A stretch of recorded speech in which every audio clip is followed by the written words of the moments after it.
ำบุญทำทานกันเถิดขอรับทำบุญตำรวจไม่จับทำให้จิตใจผ่องใส1 ปีมี 1 ครั้งงานวันกตัญญูรำลึกถึงบรรพชนผู้สร้างวัดโลกโมลีประจำปี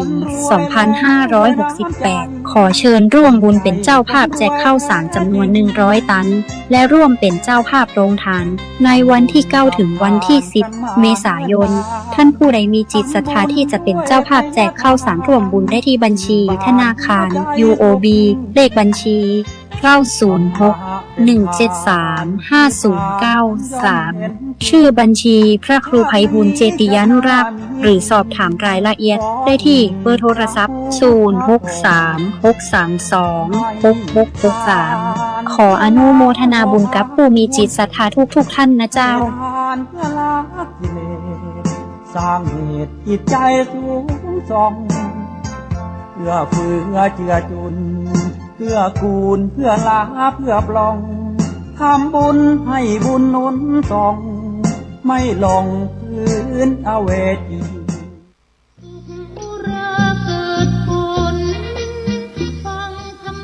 ขอเรียนเชิญร่วมทำบุญเป็นเจ้าภาพทอดผ้าป่าสามัคคีเพื่อสร้างระบบน้ำเกษตรใช้ลดต้นไม้และรองรับการปรับภูมิทัศน์จัดสวนรอบๆอาคารลานพระใหญ่ทอดณวัดพระธาตุสีมาโพตะโพธารามพระธาตุม่อนปิดตำบลโป่งน้ำฮ้อนอำเภอฝางจังหวัดเชียงใหม่วันพุธที่ 16 เดือนเมษายน 2568 เวลา 13:39 น. ร่วมบริจาคผ่านหมายเลขบัญชี 204-309-3196 ธนาคารกสิกรไทยสาขาฝางประเภทออมทรัพย์ติดต่อสอบถามได้ที่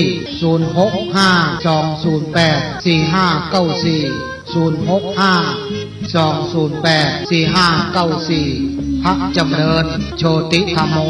แสนศรีรักษาการเป็นเจ้าวาด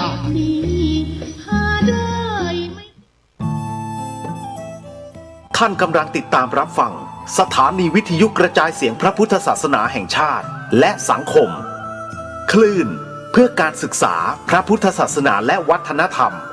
ระบบ FM 104.5 เมกะเฮิรตซ์รายการต่อไปเป็นรายการคดีโลกคดีธรรม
โทรศัพท์มือถือดาวน์โหลดแอปพลิเคชันเพื่อติดตามรับฟังรายการคดีโลกคดีธรรม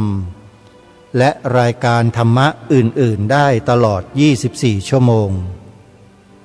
แอปพลิเคชันชื่อว่าวิทยุพุทธศาสนาทั่วไทย วิทยุพุทธศาสนาทั่วไทยเป็นแอปพลิเคชันเดียวที่รวบรวมสถานีวิทยุพระพุทธศาสนาไว้ในที่เดียวกันมากที่สุด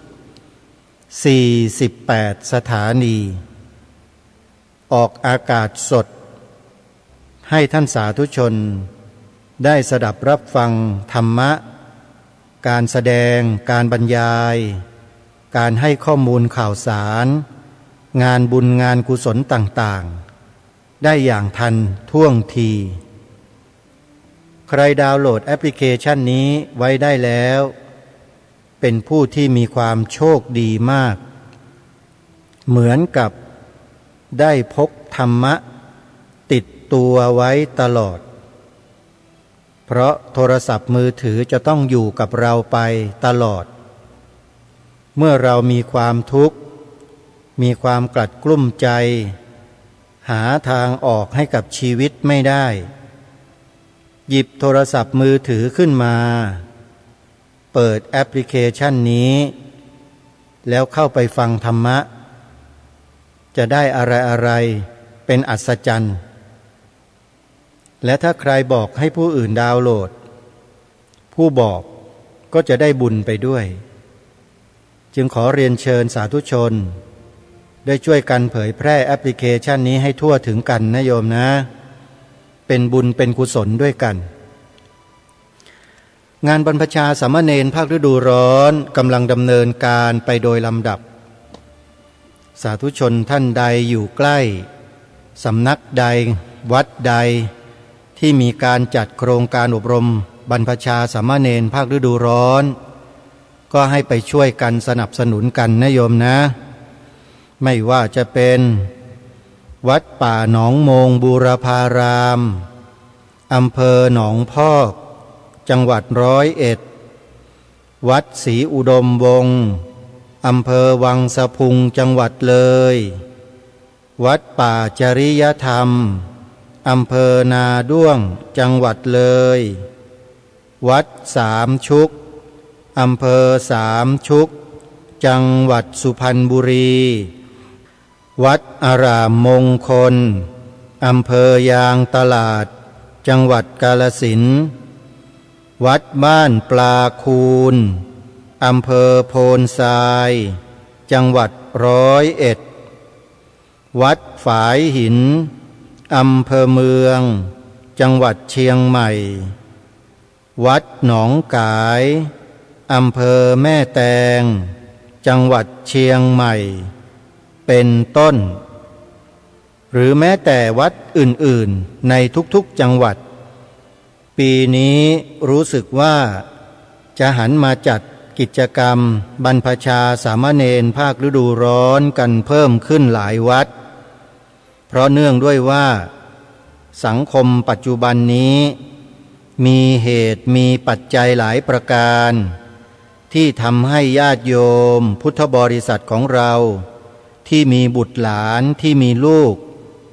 ก็จะลำบากในเรื่องราวต่างๆหลายประการโครงการบรรพชาสามเณรภาคฤดูร้อนถือว่าเป็นการช่วยเหลือครอบครัวสังคมได้อีกจำนวนไม่น้อยเลยเพราะฉะนั้นญาติโยมสาธุชนท่านใดที่จะสนับสนุนโครงการกิจกรรมดังกล่าวก็ขอเชิญได้นะโยมนะอยู่ใกล้ที่วัดใดก็ให้ไปทำบุญกันที่วัดนั้นๆตามที่ได้แจ้งประกาศมาเป็นต้นทีนี้มาสู่กิจกรรมของรายการคดีโลกคดีธรรมบ้างโยมรายการคดีโลกคดีธรรมนั้นมีกิจกรรมที่ทำอยู่เป็นประจำก็คือดูแลสวนป่าที่ปลูกเอาไว้ปีนี้เข้าสู่ปีที่6และปีนี้รู้สึกว่าจะแล้งเหมือนกับทุกปีก็จำเป็นจะต้องขึ้นไปดูแลต้นไม้ด้วยการผันน้ำจากสระเพื่อนำไปรดตามโคนต้นไม้เพื่อให้ต้นไม้นั้นได้รับความชุ่มชื้นจากน้ำที่ขาดช่วงหายไปเป็นระยะเวลาหลายเดือนแล้ว ใครที่จะสนับสนุนการดูแลป่าที่สวนป่าสามัคคีธรรมที่อาตมาภาพเป็นผู้ดำเนินการรับผิดชอบโยมก็สนับสนุนเข้ามาได้นะโอนปัจจัยเป็นมูลค่าผ่านบัญชีธนาคารไทยพาณิชย์เลขบัญชี11421499897โทรศัพท์0946626935ขออนุโมทนาสาธุเข้าสู่เนื้อหาสาระของรายการที่ค้างไว้เมื่อวานนี้ได้นำความรู้สมณศักดิ์พระพิมลธรรมแห่งกรุงรัตนโกสินทร์จำนวน20 รูปมานำเสนอต่อท่านสาธุชนได้สดับรับฟังผ่านกันไปแล้วสมณศักดิ์ชั้นนี้มีมาตั้งแต่สมัยกรุงศรีอยุธยาซึ่งองค์แรกนั้นท่านว่ามีความรู้ทั้งทางด้านปริยัติศึกษาและทางด้านคาถาอาคมพระพิมลธรรมในยุคนั้นพูดง่ายๆก็ว่าเก่งทั้งบูทั้งบุญทำได้ทุกอย่างที่เป็นประโยชน์ต่อชาติบ้านเมืองและเป็นที่ปรึกษาราชการแผ่นดินให้แด่องค์พระมหากษัตริย์ตั้งแต่ยุคเริ่มต้นมาเลยทีเดียวและประเพณีนิยมดังกล่าวก็ถูกใช้มาจนกระทั่งถึงยุคกรุงรัตนโกสินทร์ของเราพอหลังจากเปลี่ยนแปลงการปกครอง2475แล้วสถานการณ์ก็เริ่มเปลี่ยนแปลงไปเรื่อยๆจนกระทั่งปัจจุบันโลกก็มีการพัฒนารูปธรรมต่างๆสูงขึ้นไปเรื่อยๆไวขึ้นเร็วขึ้นแรงขึ้นมนุษย์เราก็เช่นกันเร็วแรงแล้วก็สูงขึ้นไม่ค่อยจะยอมลดลาวาศอกให้แก่กันและกันแล้วปัญหามันก็เริ่มเกิดขึ้นเรื่อยๆเราจะเห็นข่าวหน้าจอทีวีหน้าโลกโซเชียลมีคนทะเลาะต่อยตีกันเป็นประจำทุกวันไม่ว่างไม่เว้นเลยบันดาลโทสะกันนี่คือสิ่งที่กำลังเป็นไปอยู่ในสังคมยุคทันสมัยยุคควอนตัมยุค AI ญาติโยมมนุษย์ในโลกเริ่มมีความเครียดมากเพิ่มขึ้นที่เครียดเพิ่มมากขึ้นก็เนื่องจากว่ามนุษย์ตกงานกันมากขึ้น AI แย่งตำแหน่งงานเพิ่มมากขึ้นแล้วจะมากกว่านี้ไปอีกเยอะเลยถ้าหากใครที่รู้ข่าวรู้ข้อมูลเช่นนี้แล้วได้เตรียมการระวังป้องกันตนเองโดยการสร้างหรือทำในสิ่งที่ควรในยุคสมัยที่มันกำลังเปลี่ยนแปลงเนี่ยก็จะเป็นประโยชน์ต่อตนเองครอบครัวเพื่อนมิตรสหายผู้ร่วมงานเป็นอย่างมากอาชีพที่ควรจะทำให้เกิดมีขึ้นในยุคควอนตัมยุค AI เนี่ยนะไม่มีอะไรดีเท่ากับการผลิตอาหารญาติโยม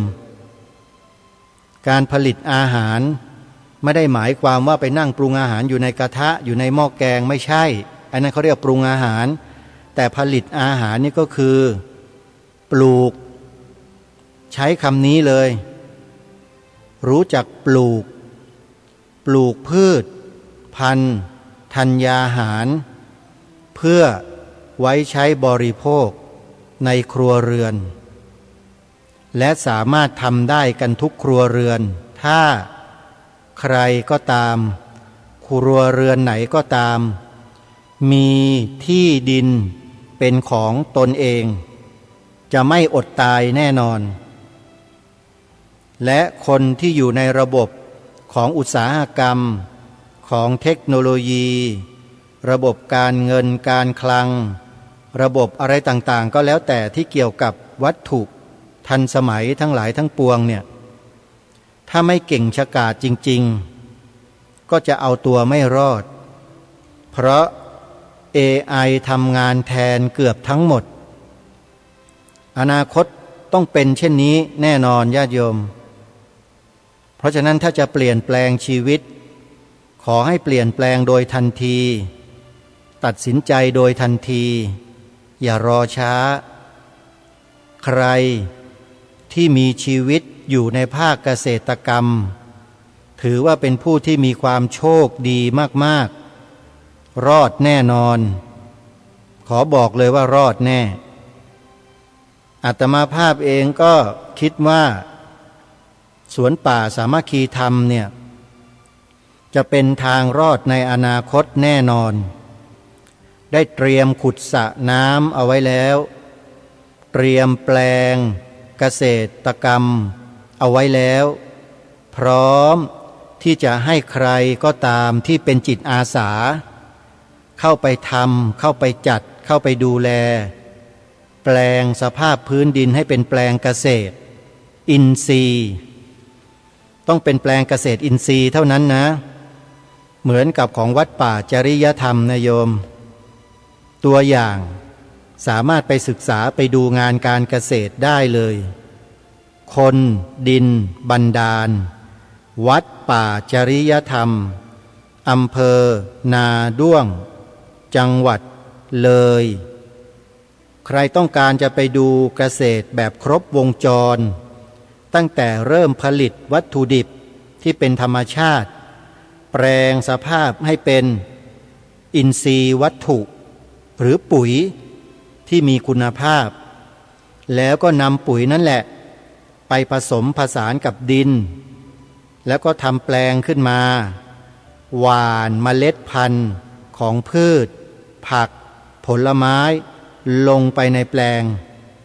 แล้วก็คอยดูแลทำนุบำรุงตามโอกาสที่เหมาะสมเมล็ดเหล่านั้นก็จะแตกยอดออกมา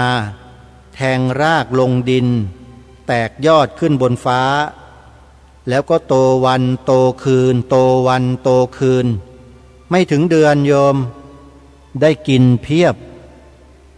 อาตมาภาพไปร่วมงาน20 ปีสถานีวิทยุวัดป่าจริยธรรม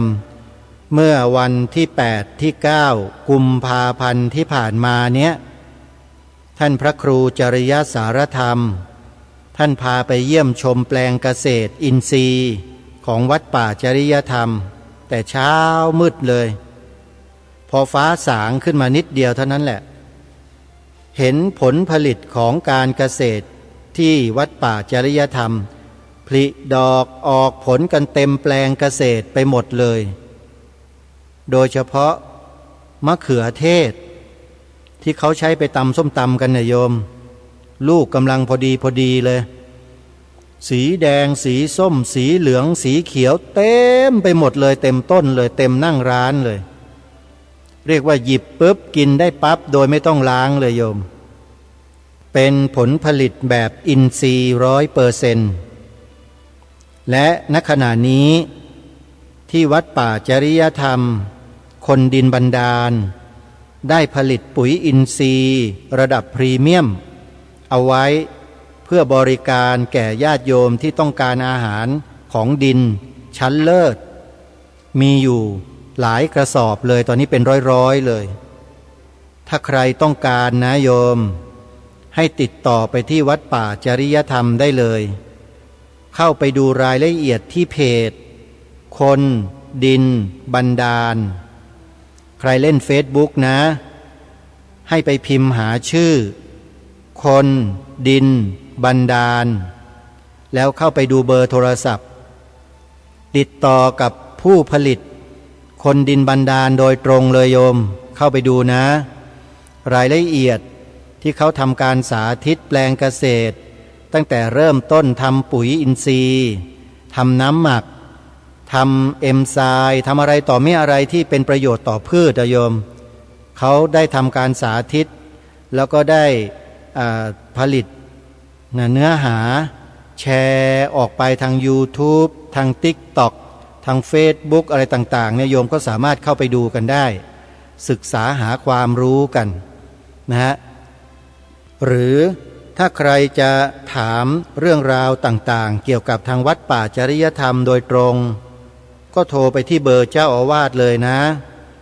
หมายเลขโทรศัพท์0833275700นะก็ขออนุโมทนาบุญกับทุกท่านมาที่เนื้อหาสาระวันนี้เกี่ยวข้องกับพระพิมลธรรมชอบอนุจารีมหาเถระที่เคยนำผลงานท่านปริทัศน์เวสสันดรชาดกมาอ่านให้สาธุชนได้ฟังจบกันไปแล้ว2 กันคือกันหิมพานต์และกันทานกันนะเราได้ฟังจบไปแล้วเราก็คงจะเห็นสำนวนสำเนียงเสียงภาษาที่พระเดชพระคุณท่านได้นำมาใช้ในการเขียนเรื่องราวต่างๆในพระเวสสันดรชาดกเราก็คงจะประทับใจกันไม่มากก็น้อยกับสำนวนสำเนียงที่พระเดชพระคุณท่านได้แต่งขึ้นนิพนธ์ขึ้นอ่านง่ายฟังง่ายเข้าใจง่ายได้อรรถรสถือว่าพระเดชพระคุณท่านนั้นเป็นพระภิกษุสงฆ์ที่มีความรู้มีความสามารถสูงมากและเป็นที่ยอมรับของพระสงฆ์ทั่วสังฆมณฑลในยุคนั้นอดีตท่านเป็นถึงสังฆมนตรีช่วยว่าการองค์การศึกษานะญาติโยมท่านเป็นสังฆสภาในสมัยอดีตถ้าจะเปรียบกับทางโลกก็คือท่านเป็นรัฐมนตรีช่วยว่าการกระทรวงศึกษาธิการรูปหนึ่งนั่นเองนะฮะอันนี้หมายถึงเทียบทางโลกนะตำแหน่งเดียวกันเลยคือมีความสามารถทีนี้มาดูข้อมูลจากสำนักงานราชบัณฑิตยสภาจริงๆแล้วเดิมแล้วนะสำนักงานนี้เขามีชื่อว่าสำนักงานราชบัณฑิตยสถานคือสถานที่อยู่หรือรวมกันของราชบัณฑิตหมายถึงบัณฑิตที่พระราชาทรงแต่งตั้งขึ้นมาเพื่อให้มาสืบสารรักษาต่อยอดความเป็นไทยเรื่องแบบนี้ไม่มีใครพูด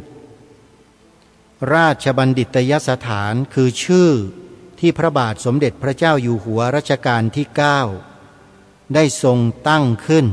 พระราชทานไว้เพื่อตั้งบุคคลที่มีความรู้ความสามารถในด้านงานศิลปะวัฒนธรรมศาสนาประเพณีวิทยาศาสตร์การแพทย์อะไรต่างๆเหล่านี้มารวมกันอยู่ในราชบัณฑิตยสถานนี้เพื่อถวายคำปรึกษาแด่องค์พระมหากษัตริย์ในเรื่องนั้นๆที่สำคัญหรือจะมองอีกแง่มุมหนึ่งก็คือช่วยกันถ่ายโอนพระราชกรณียกิจที่สำคัญของพระองค์ท่านด้วยการมารวมกันทำในสิ่งที่เป็นประโยชน์ต่อประเทศชาติต่อพระพุทธศาสนานั่นเองพอไปมาราชบัณฑิตยสถานกลายเป็นราชบัณฑิตยสภาไปแล้วแทนที่จะเป็นสถานก็กลายเป็นสภาอาตมาภาพเองก็ไม่ค่อยสบายใจนะไปใช้คำว่าสภาเนี่ยเหมือนกับไปใช้แบบสภาที่เขาเป็นกันอยู่เนี่ยท่านประธานที่เคารพ อะไรต่างๆเพิ่งจะอภิปรายไม่ไว้วางใจจบลงไปเนี่ยใช้คำว่าสภานี่ไม่ค่อยจะสบายใจเท่าไหร่มันเหมือนกับว่าคำนี้มันอาถรรพ์นะโยมแต่ก็เอาละใช้ชื่อนี้ก็ชื่อนี้ไม่เป็นไรชื่อนั้นสำคัญชะไหนแต่สิ่งที่สำคัญยิ่งใหญ่ก็คือเนื้อหาที่ออกมาจากราชบัณฑิตยสภานี้อันนั้นต่างหากสำคัญกว่าว่าคืออะไรที่ออกมาแล้วออกมาในลักษณะเช่นใดส่งผลต่อบ้านเมืองอย่างไรเรื่องนี้สำคัญมันสำคัญอยู่ตรงซอสคือเนื้อหาที่นำมาเผยแพร่นำมาใช้ในบ้านในเมืองสมัยก่อนราชบัณฑิตยสถานนั้นจะเป็นที่พึ่งในหลายๆด้านที่เกี่ยวกับกิจการงานของบ้านเมืองโดยมีหลักของพระพุทธศาสนาเนี่ยและวัฒนธรรมประเพณีแบบไทยแท้ๆเนี่ยคอยเป็นเครื่องชักจูงอยู่เบื้องหลังของการบริหารกิจการบ้านเมืองไม่ว่าจะเป็นการใช้ศัพท์ใช้ภาษาการตีความตามกฎหมายส่วนใหญ่เขาก็ใช้ราชบัณฑิตยสถานนี่แหละเป็นประทัดฐานในการตีความทางกฎหมายด้วยแม้แต่คณะกรรมการกฤษฎีกาเองก็ต้องยึดตามราชบัณฑิตยสถานเหมือนกันแต่เมื่อมาเปลี่ยนเป็นราชบัณฑิตยสภาแล้วไม่รู้เหมือนกันว่าเนื้อในจะเปลี่ยนไปด้วยหรือเปล่าอันนี้แค่สงสัยเฉยๆนะแต่ก็เอาละหน้าที่ของใครก็ทำกันไปแต่อย่าให้กระทบกระเทือนความเป็นประเทศไทยของเราก็แล้วกันเป็นการดีที่สุดในเว็บไซต์ของสำนักงานราชบัณฑิตยสภาได้ทำการเผยแพร่ประวัติของราชบัณฑิตที่มีปรากฏอยู่ในสำนักงานมีใครบ้างอย่างไรก็นำเสนอพระพิมลธรรมชอบอนุจารีมหาเถระเผยแพร่อยู่ในเว็บไซต์นั้นด้วยทางสำนักงานราชบัณฑิตยสภาได้เผยแพร่ไว้อย่างนี้ว่าพระพิมลธรรมชอบอนุจารีมหาเถระสำนักศิลปกรรมคุณวุฒิประโยคปท6ประเภทวิชาวรรณศิลป์สาขาวิชากวีนิพนธ์ที่อยู่จังหวัดชลบุรีตำแหน่งครูสอนบาลีไวยากรณ์วัดมหาธาตุยุวราชรังสฤษฎ์กรุงเทพ2467นั่นหมายความว่าพระเดชพระคุณหลวงพ่อเจ้าคุณพระพิมลธรรมชอบอนุจารีมหาเถระราชบัณฑิตรูปนี้เนี่ยท่านเป็นครูสอนบาลีไวยากรณ์วัดมหาธาตุยุวราชรังสฤษฎ์มาตั้งแต่ปีพระพุทธศักราช2467หรือถ้านับเป็นอายุของท่านก็คืออายุ23ปีในขณะที่อายุ23ปีของหลวงพ่อเนี่ยท่านเป็นพระมหาปรริญญาคือพระมหาชอบฉายาอนุจารีนะโยมนะพระอุปชาของหลวงพ่อก็คือเจ้าประคุณสมเด็จพระวรรณรัตน์เฮงเขมจารีนะฮะตำแหน่งต่อไปครูสอนปริยัติธรรมวัดวิมุตตยารามปีพระพุทธศักราช2468ท่านเป็นครูสอนนักธรรมด้วยในสมัยนั้นที่วัดวิมุตตยารามเชิงสะพานพระราม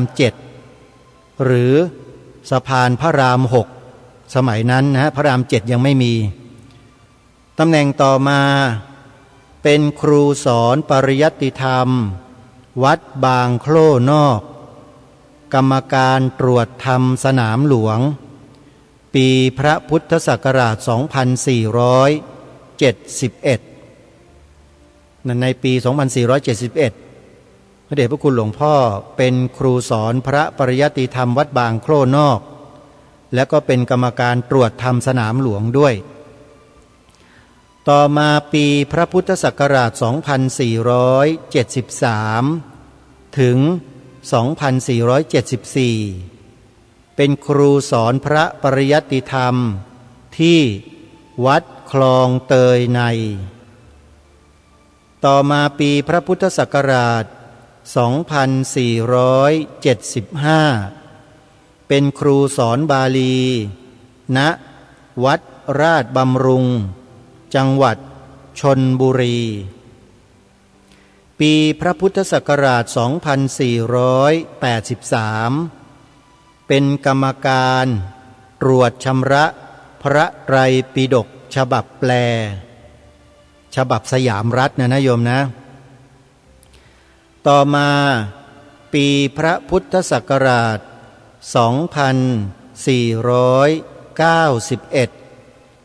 เป็นกรรมการตรวจบาลีสนามหลวงกรรมการสังฆายนาพระธรรมวินัยปี 2486 เป็นแม่กองธรรมสนามหลวงปี 2491 หลวงพ่อเริ่มเป็นแม่กองธรรมสนามหลวงเมื่อปี 2491 นะโยมนะต่อมาปีพระพุทธศักราช 2497 เป็นหัวหน้ากองงานชำระอัฏฐกถาปีพระพุทธศักราช 2485 เป็นพระคณาจารย์เอกในทางรจนาปีพระพุทธศักราช 2486 เป็นสมาชิกสังฆสภาปีพระพุทธศักราช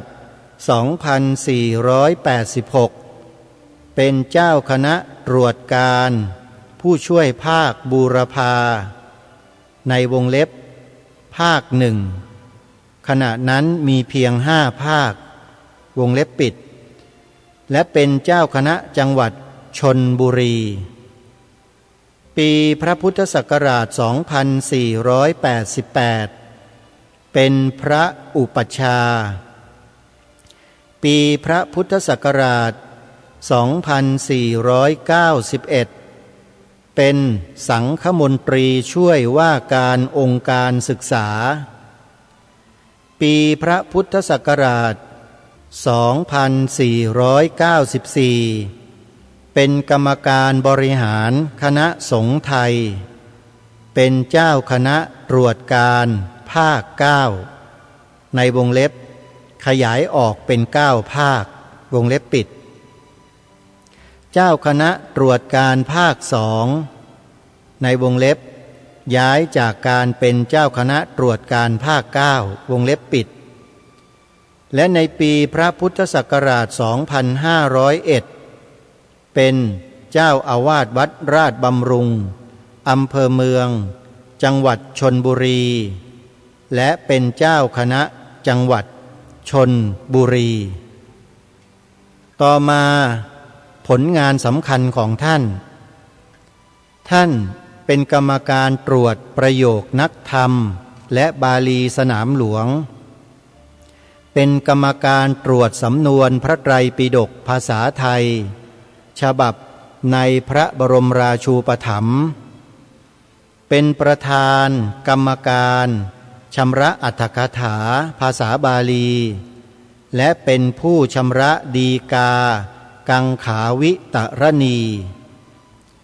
เป็นผู้บรรยายเรื่องสวดมนต์มีคำนำทุกวันพระขึ้น8 ค่ำของเดือนทางวิทยุกระจายเสียงแห่งประเทศไทยมาตั้งแต่ปีพระพุทธศักราช 2499 แต่งหนังสือสอนพระพุทธศาสนาแก่เด็กได้รับพระราชทานรางวัลชั้น 1และ ชั้นสองแต่งหนังสือพุทธประวัติปริทัศน์มีภาพประกอบแต่งหนังสือเรื่องพระพุทธรูปปางต่างๆมีภาพประกอบ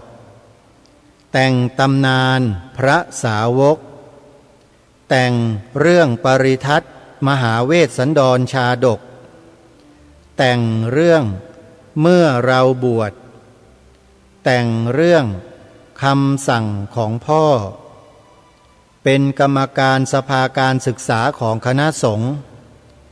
เป็นกรรมการตรวจหลักธรรมชั้นต้น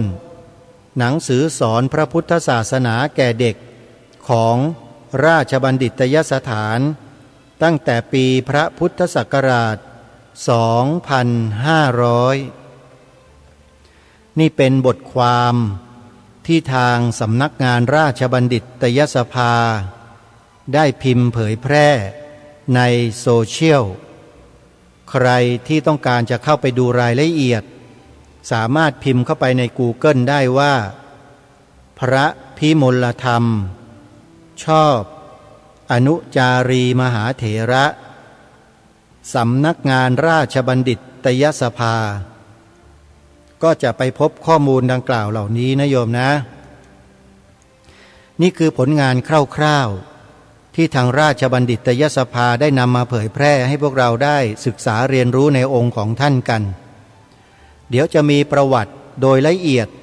ซึ่งเป็นรูปเล่มของหนังสือที่อยู่ในมือของอาตมาภาพหรือของกระผมเนี่ยนะครับได้จัดพิมพ์ขึ้นเนื่องในโอกาสการจัดงาน100 ปีชาตการถวายท่านเมื่อปีพระพุทธศักราช 2544 กระผมและอาตมาภาพก็เป็นผู้ช่วยเลขานุการฝ่ายดำเนินงานการจัดงาน100 ปีชาตการของพระเดชพระคุณท่านอยู่ด้วยซึ่งในหนังสือเล่มนี้ก็มีชื่อคณะกรรมการอยู่ด้านหลังประวัติของพระเดชพระคุณท่านที่อยู่ในหนังสือเล่มนี้เนี่ยออกจะยาวสักนิดหนึ่งนะญาติโยมนะแต่ยังไม่ได้อ่านวันนี้หรอกวันนี้จะได้นำข้อความที่อยู่ในโลกโซเชียลที่ได้ค้นพบไว้เนี่ยมาอ่านให้พวกเราได้ฟังกันไปคร่าวๆซะก่อนพอให้รู้แนวทางสักนิดหนึ่งแล้วเดี๋ยวเราจะไปเจาะลึกลงลึกถึงประวัติของท่านที่เขียนไว้ในหนังสือ100 ปีชาตการของพระเดชพระคุณท่านกันในวันต่อๆไปนะและในหนังสือดังกล่าวเนี้ยมีผลงานที่เป็นบทกลอนของหลวงพ่อที่จะนำมาอ่านออกอากาศให้เราได้ฟังกันด้วยพร้อมทั้งเรื่องราวอะไรต่างๆที่เกี่ยวกับการสร้างวัดสร้างวาในต่างประเทศผลงานที่ปรากฏโดดเด่นและสำคัญของหลวงพ่อในสมัยหนึ่งที่ท่านเป็นผู้เสนอให้ยกวันอาสาฬหบูชาเป็นวันสำคัญของชาติโยมหลวงพ่อนี่แหละเป็นผู้ริเริ่มให้มีวันอาสาฬหบูชาและหยุดราชการกันทั่วราชอาณาจักรนะฮะและเดี๋ยวจะมาดูรายละเอียดกันในวันต่อไปทีนี้ในโซเชียลเนี่ยก็มีผู้นำประวัติของหลวงพ่อมาเผยแพร่ไว้ในวิกิพีเดียนะฮะในวิกิพีเดียซึ่งเดี๋ยวเราลองมาศึกษากันดูสั้นๆนะว่าเขาได้นำมาเผยแพร่ไว้อย่างไรบ้างพระพิมลธรรมชอบอนุจารีพระพิมลธรรมนามเดิมชอบชมจันทร์ฉายาอนุจารีเป็นราชบัณฑิตภาคีสมาชิกสาขาวิชากวีนิพนธ์ประเภทวิชาวรรณศิลป์สำนักศิลปกรรมสำนักงานราชบัณฑิตยสถานผู้เคยดำรงตำแหน่งเจ้าอาวาสวัดราชบำรุงเจ้าคณะจังหวัดชลบุรีเจ้าคณะตรวจการภาค 9 และภาค 2และแม่กองธรรมสนามหลวงและเป็นผู้ริเริ่มให้มีวันอาสาฬหบูชาเป็นวันสำคัญทางพระพุทธศาสนาอีกวันหนึ่งของประเทศไทยนี่คือความในวรรคแรกวรรคต่อมาเป็นประวัติชาติกำเนิด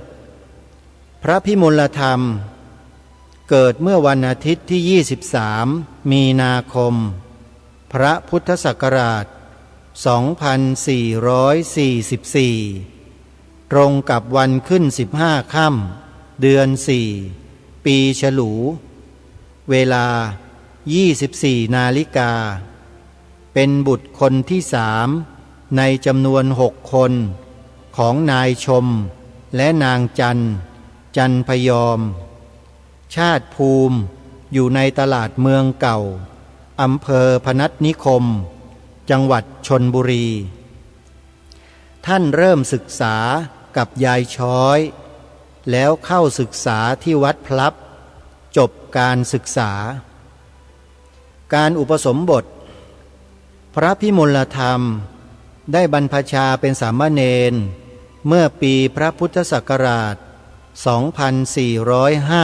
2457 ที่วัดพลับอำเภอพนัสนิคมโดยมีพระครูศรีพนัสนิคมเป็นพระอุปชาบวชได้2 ปีโยมยายพาไปเรียนบาลีที่วัดใต้ต้นลานขณะพระอธิการกรานเป็นเจ้าอาวาส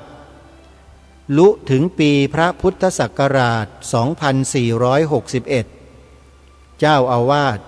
ย้ายไปเป็นเจ้าอาวาสวัดหัวถนนทำให้สำนักเรียนต้องปิดตัวลงโยมยายช้อยจึงได้พาไปฝากเป็นศิษย์เจ้าประคุณสมเด็จพระวรรณรัตน์เฮงเขมจารีณวัดมหาธาตุยุวราชรังสฤษฎ์ราชวรมหาวิหารต่อมาปีพระพุทธศักราช 2465 ได้อุปสมบทเป็นพระภิกษุที่วัดมหาธาตุยุวราชรังสฤษฎ์โดยมีเจ้าประคุณสมเด็จพระวรรณรัตน์เฮงเขมจารีเป็นพระอุปชาพระพิมลธรรมช้อยฐานะทัตโตและพระธรรมรัตนากรสวัสดิ์กิติสาโรเป็นพระกรรมวาจาพระอนุสาวนาจารย์โดยลำดับการศึกษาของพระเดชพระคุณท่านปีพระพุทธศักราช 2462 สอบได้นักธรรมชั้นตรี 2463 สอบได้นักธรรมชั้นโท 2465 สอบได้ปรริญญาธรรม3 ประโยค 2468 สอบได้ปรริญญาธรรม4 ประโยค 2469 สอบได้ปรริญญาธรรม5 ประโยค 2478 สอบได้ปรริญญาธรรม6 ประโยคตำแหน่งทางการงานของท่านในปีพระพุทธศักราช 2491 เป็นแม่กองธรรมสนามหลวงปีพระพุทธศักราช 2493 เป็นสังฆมนตรีช่วยว่าการองค์การศึกษาซึ่งมีสมเด็จพระพุทธโฆษาจารย์เจริญญาณวโรเป็นสังฆนายกปีพระพุทธศักราช 2494 เป็นสังฆมนตรีช่วยว่าการองค์การศึกษาซึ่งมีพระศาสนโสพลจวนอุทายีเป็นสังฆนายกปีพระพุทธศักราช 2494 เป็นสังฆมนตรีช่วยว่าการองค์การศึกษาซึ่งมีเจ้าประคุณสมเด็จพระวรรณรัตน์ปลดกิตติโสพโนเป็นสังฆนายก1 กันยายนพระพุทธศักราช 2519 เป็นราชบัณฑิตในวิชาวรรณศิลป์นี่ก็เป็นตำแหน่งหน้าที่การงานของหลวงพ่อต่อมาสมณศักดิ์ปีพระพุทธศักราช 2489 เป็นพระราชาคณะชั้นสามัญ ที่พระชลทานมุนีปิยทัศสีธรรมสาทกสังฆปาโมกข์ปีพระพุทธศักราช 2492 เป็นพระราชาคณะชั้นราชที่พระราชสุธีธรรมปรีชาพิมลปริยติโกศลยติคณิตสอนบวรสังฆารามคามวาสีปีพระพุทธศักราช 2495 เป็นพระราชาคณะชั้นเทพที่พระเทพเมธีศรีวิมลนายกตรีปิฎกธาดามหาคณิตสอนบวรสังฆารามคามวาสีปีพระพุทธศักราช 2499 เป็นพระราชาคณะชั้นธรรมที่พระธรรมโกษาจารย์สุนทรยานดีลกตรีปิฎกธรรมภูสิทธิยติคณิตสอนบวรสังฆารามคามวาสีปีพระพุทธศักราช 2530 เป็นพระราชาคณะเจ้าคณะรองที่พระพิมลธรรมมหันตคุณวิบูลย์ปรีชายานายกตรีปิฎกคุณาลังการภูสิทธิยติกิจสาธรบวรสังฆารามคามวาสีอันนี้เป็นสมณศักดิ์ของท่านมาดูหนังสือที่ท่านได้เขียนบ้างว่ามีเรื่องอะไรบ้างนะฮะหนังสือที่เขียนหนังสือที่พระเดชพระคุณพระพิมลธรรมชอบอนุจารีมหาเถรราชบัณฑิตนิพนธ์ไว้มีดังนี้ 1. โสรสปัญหา 2. ตำนานพระอรหันต์8ทิศ 3. ตำนานพระอรหันต์8ทิศ 4. พุทธประวัติทัศนศึกษา 5. พุทธประวัติทัศนศึกษา 6. พุทธประวัติทัศนศึกษา 7. ตำนานพระพุทธรูปปางต่างๆ 8. สมบัติรัตนกวีชิ้นเอก 9. พุทธสาวิกา 10. แม่ของลูก 11. คำสั่งของพ่อ 12. ตำนานพระพุทธรูปปางต่างๆ 13. เมื่อเราบวช 14. เมื่อเราบวชปีพระพุทธศักราช 2500 15. เมื่อเราบวช 16. ปริทัศน์เวสสันดรชาดก 17. ปริทัศน์เวสสันดรชาดก 18. เมื่อเราบวช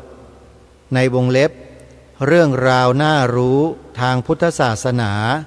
ธรรมปฏิบัติและคติพจน์วงเล็บปิด 19. วันศาสนานิพนธ์ของพระธรรมโกษาจารย์อนุจารีเถระ 20. พุทธประวัติทัศนศึกษา 21. พุทธประวัติทัศนศึกษา